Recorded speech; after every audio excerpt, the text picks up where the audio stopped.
የዳጣ ግልፀኝነት የልቧ ንጽህና በሁሉም ዘንድ ፍቅርን እንድታተርፍ እንድትወደድ አድርጓታል። በቤት ውስጥ ካለችው ከታላቅ ልጅ ውጪ አሁን ላይ እንግዲህ የእንጀራ እናትም ለዳጣ ጥሩ አመለካከት ነው ያላት። በባለፈው ክፍል ጠቆም ባደረግናችሁ መሰረት የናታንና የዳጣ ግንኙነት ከእህትና ከወንድምነት አልፎ ወደ ፍቅር እያመራ ነው። ኤቢ በዳጣ ላይ የጠነሰሰችው ጥንስስ ዞሮ ራሷን ተጠያቂነት አድርጓል። ራሷ ያንን ማድረጓ በግልጽ ታውቆባት ውርደቷን ተከናንባለች። የተወደዳችሁና የተከበራችሁ አድማጭ ተመልካቾቻችን እንደምን አላችሁልን? በዚህ ሰዓት በዚህ ቪዲዮ የማጋራችሁ የዳጣን ድራማን ነው። ቪዲዮን በማየት አብራችሁን ቆይታ እንድታደርጉ ስልጋበዝኩ። ለድምፅ ጥራት ይቅርታ፣ ጉንፋን ድምፄን ቀያይሮታል። ይቅርታ ለዛም ጠይቃለሁኝ። ከባለፈው ክፍል ቀጥሎ እንደተመለከትነው ኤቢ የመጀመሪያ ልጅ ለዛ ቤት ማለት ነው በዳጣ ላይ በኃይል ተነስታባት በቅናት መንፈስ ተውጣ ማለት ነው ዳጣን እንግዲህ ከዛ ቤት እንድትወጣ እንዲያፈናቅሏት ለማድረግ ብዙ ጥረት አድርጋ ነበር። የእናቷንም ውድ የተባሉ ንብረቶችን አሽሽታ ደብቃ ከዛ ዳጣ ናት የወሰደችው በሚል እንግዲህ ብዙ ተቃውሞ እንዲነሳባት እንድትጠላ ብዙ ነገር እንዲደርስባት አድርጋ ከዛ ቤት በአጠቃላይ እንድትወጣ አድርጋ ነበር። ያንንም ያደረገችበት ምክንያት በዋናነት ያው ናታንን ስለምትፈልገው ስለምትወደው ስለምታፈቅረውም እሱ ግን በፍቅር አይፈልጋትም። እዛ ቤት ይኖር እንጂ ባህሪዋን ሁሉ አይወደውም። እናም ዳጣ ደግሞ እዛ ቤት ከመጣች ጊዜ ጀምሮ ናታን ቀልቡ፣ አይኑ፣ ልቡ ሁሉ ዳጣ ላይ ስላረፈ ለዳጣ ቦታ ጊዜ ስለሚሰጣት በትኩረትም ሊያወራትም ስለሚፈልግ አብሯት ከእሷ ጋር ማሳለፍ በጣም ደስታው ነው እና በዚህም የተነሳ ኤቢ ቅናቷ እጥፍ ድርብ ሆኗል።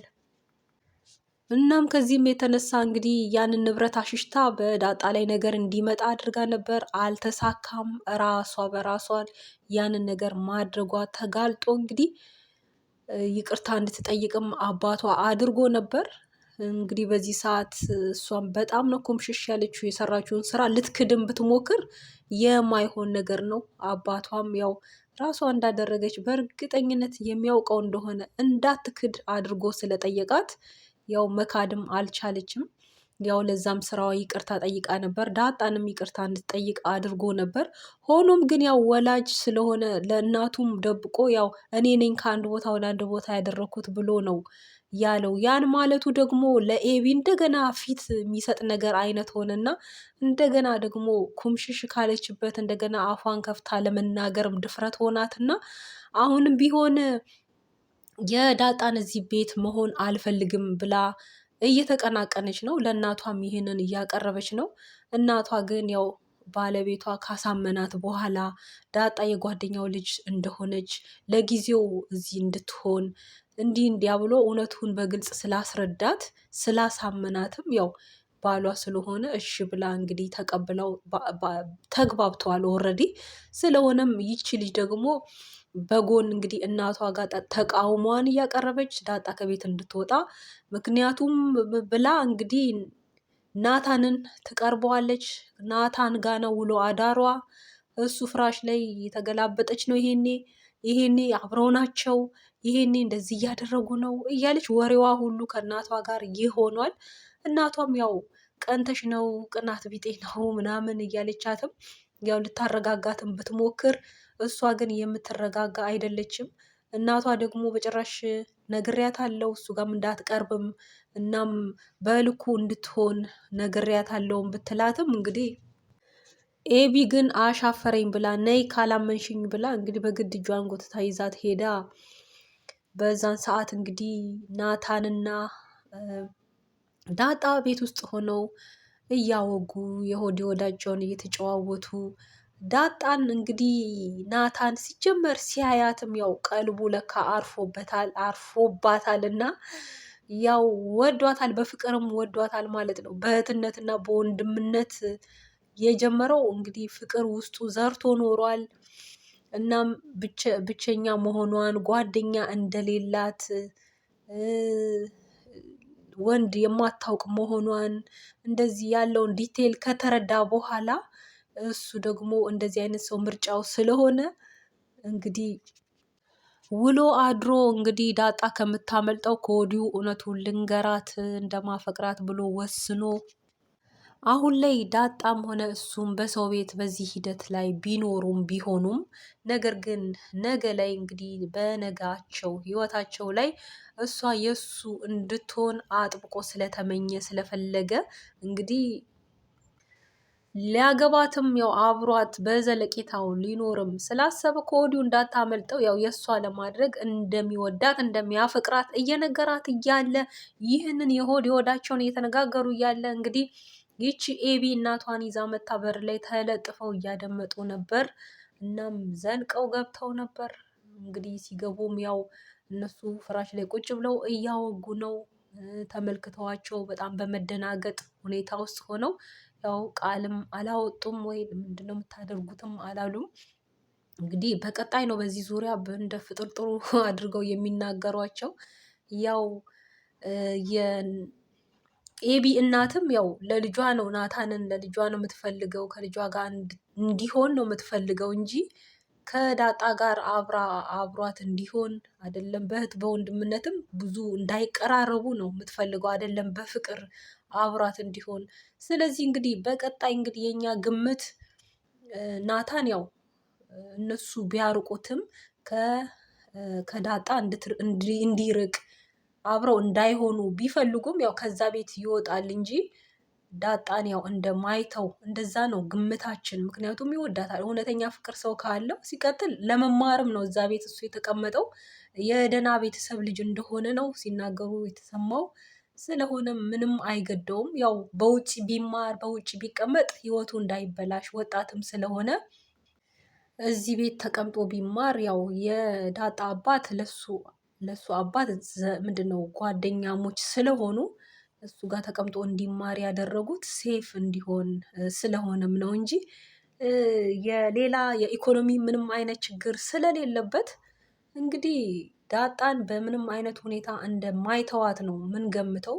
ምክንያቱም ለኤቢም እልህ ሲል እንግዲህ ኤቢ በዚህም በዛም አለች። አሁን ደግሞ በዚህ መጣችባት። አሁንም ቢሆን ያው በዚህ ምክንያት እናቷ እንድትጠምዳት ልታደርግ ያደረገችው ያው እጅ ከፍንጅ እንድትይዛት አይነት እንድታይ አድርጋለች።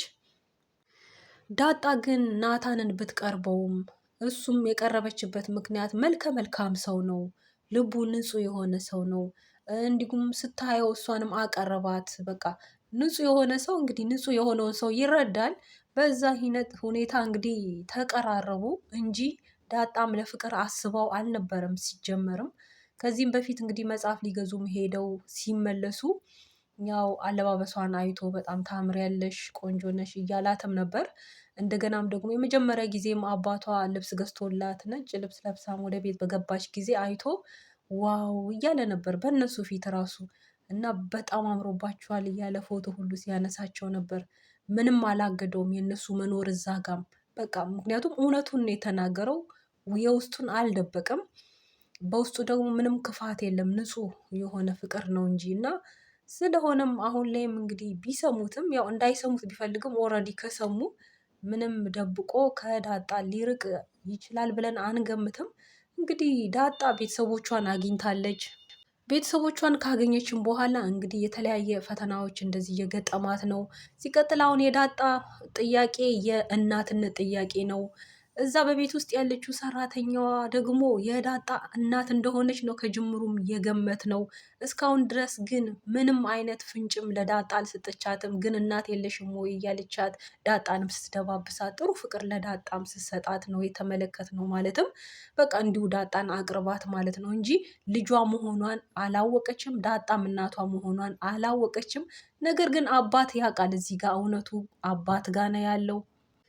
ይቺው ሰራተኛዋ ሰላም እንግዲህ ናታን እስቲ መርቂኝ ብሎ እንግዲህ እየመረቀችው እያለ በነበረ ሰዓት ከምርቃቶቹ ሁሉ የገረመው ቃል ጠባቂ አትሆን ብላ ያለችው ነገር በጣም ገርሞታል። ያው እሷ ጠባቂ ናት። አሁን ላይ የምትጠብቀው ነገር አለ። እዚህ ጋር እንግዲህ መልእክቱ ምንድን ነው? የምትጠብቀው ነገር አለ፣ ያላት ነገር አለ፣ ከእሷ የሄደ ነገር አለ፣ ግን እየጠበቀች ነው። እናም የጠበቀችው ነገር ያው አሁን ላይ መጥቷል። በግልጹም ባታውቅም ልቧ ግን ጠርጥሯል። የምትጠብቀውንም ነገር እንግዲህ ለማግኘት እወጣለሁ፣ ስራ አቆማለሁ ብላ ነበር ለናታን ባለፈው። አሁን ግን አልወጣም ብላ ሀሳቧን መቀየሯንም ተመልክተናል ዳጣ ከመጣች ጊዜ ጀምሮ። ናታንም ለምን ብሎ ሲላት አሁን ላይ አልነግርህም ብላ ነው ያለችው። ምክንያቱም ሚስጥር ነው፣ ልቧ የሚያውቀው እውነት አለ ያልገለጠችው። እንግዲህ በቀጣይ ክፍል በዚህ ላይም በዝርዝር እያየን የምንሄድ ነው የሚሆነው። ያው እንግዲህ ዳጣ በልጅነቷ በጎዳና ተጥላ ከዛ እዛው ጎዳና ማደጓን ነው በታሪኩ የተረዳ ነው የምናውቀው ማለት ነው። እናም የጣላትም ወላጅ አባት አይደለም የወላጅ አባት ወንድም የሚሆን ነው። እናም የተወለደችው ዳጣ ያው እዛ ቤት ነው። እናት በቤት ያለችው እናት አልወለደቻትም። ያው ይቺ ሰራተኛ ሰላም ወልዳት ከዛ በኋላ የቤቱ ሰላም እንዳይደፈርስ እንግዲህ ወይ አሽሽተው ያ ወንድም ተብዬ አውጥቶ እንደ ጣላት ከዛ በኋላ ማደግ አይቀርም። እግዚአብሔር እንግዲህ በቃ ያላለው ነፍስ እንግዲህ አድጋ ከ18 ዓመት በኋላ በዚህ ሂደት እነሱን አግኝታለች። አሁን ላይ እንግዲህ ያለችበት ሁኔታ እንግዲህ እናቷን በግልጽ አልተነገራትም። ለዛም አርፈሽ ቁጭ በይ ዝም ብለሽ በዚህ ሂደት ጊዜው ሲደርስ ተብላለች። እሷ ግን የሁል ጊዜ ጥያቄዋም ነው። ሆኖም አሁን ባለችበት ሁኔታ ግን እጅግ ደስተኛ ናት። ይህንንስ ማናየው? ምክንያቱም ዘውትር የምትናፍቀው የምትመኘው ነገር ነበርና። ሆኖም ግን ያው በጎን ደስታዋን ለማደፍረስ በዚህም በዛም እንግዲህ አንዳንድ ነገሮች ቢነሱም ግን ያው የንጽህናዋ አምላክ እየረዳት ከተነሳባትም ሴራ እያስመለጣት እንግዲህ እዚህ ደርሳለች። ቀጣዩን ክፍል ደግሞ በቀጣይ በዝርዝር የምናይ ነው የሚሆነው። ይህን ቪዲዮ በማየት እስካሁን ስለቆያችሁ ከልብ ነው የማመሰግናችሁ። ደህና ሁኑ።